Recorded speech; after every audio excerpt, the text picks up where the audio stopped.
In the dead of night at Arlington, a tomb guard paces his 21 steps, boots echoing like a heartbeat against sacred stone.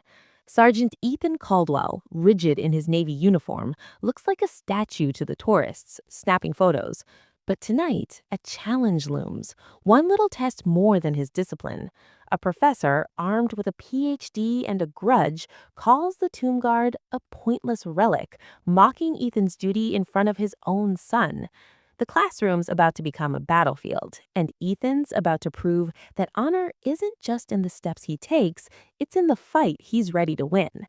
Before we dive into this story, where are you watching from? Let us know in the comments. And if you believe that values like honor, courage, and sacrifice still matter, join us in keeping their legacy alive. The sun hadn't yet broken the horizon when Sergeant Ethan Caldwell stepped onto the polished marble of Arlington National Cemetery. His Navy Tombload uniform was pressed to perfection. His kepi hat sat at a precise angle, and his sunglasses shielded eyes that had seen both war and peace. Each step echoed in the pre-dawn silence, a rhythmic tap against the sacred ground where thousands of white headstones stood like silent sentinels. Ethan's gloved hands swung in measured arcs, his posture rigid yet fluid, embodying the discipline of a tomb guard. This was his duty, to honor the fallen at the tomb of the unknown soldier, a monument to sacrifice that demanded nothing less than perfection.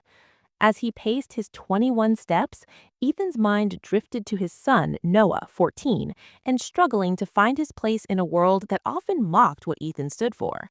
Noah had been distant lately, embarrassed by his dad's job, swayed by voices that called the tomb guard a relic of a bygone era. Ethan exhaled softly, his breath visible in the chilly air.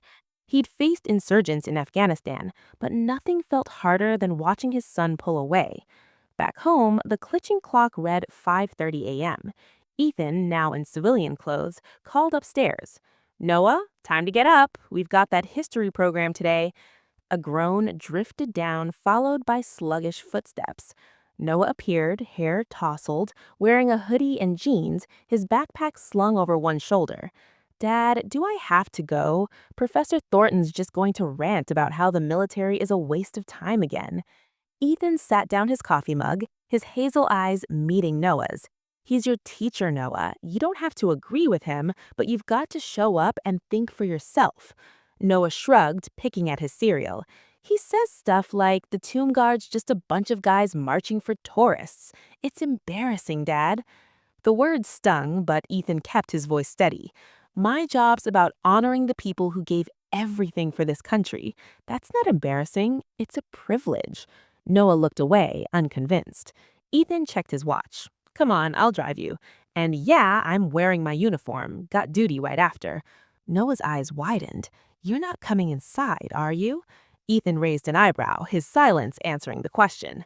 The drive to the Washington, D.C. Community Center was quiet, the city waking up around them. Ethan navigated the streets with the precision he brought to everything, his tomb guard uniform drawing glances from passersby. Noah slouched in the passenger seat, staring out the window. "So, this Professor Thornton," Ethan said, breaking the silence, "he's got a thing against the military, huh?" Noah nodded. "He says traditions like yours are outdated, that they glorify war. He told the class last week that tomb guards are just puppets in fancy costumes." Ethan's grip tightened on the steering wheel, but his voice stayed calm. "And what do you think, Noah?" "I don't know," Noah mumbled. "I mean, he's a professor, he's got a PhD, everyone listens to him." Ethan glanced at his son. "A degree doesn't mean someone's got all the answers. You've got to weigh both sides." Noah didn't respond, and Ethan let it go as they pulled into the community center's parking lot. The center was a modern building with glass windows and a sign advertising the Youth History Enrichment Program. Inside, the classroom buzzed with 30 middle schoolers, their voices echoing off the walls. Professor Daniel Thornton stood at the front, a tall man of 45 with salt and pepper hair and a tweed blazer that screamed academia. His wire-rimmed glasses glinted as he wrote on the whiteboard, "The cost of tradition." Ethan and Noah slipped in just as Thornton began. "Good morning, everyone," Thornton said, his voice carrying a practiced authority. "Today we're discussing how outdated traditions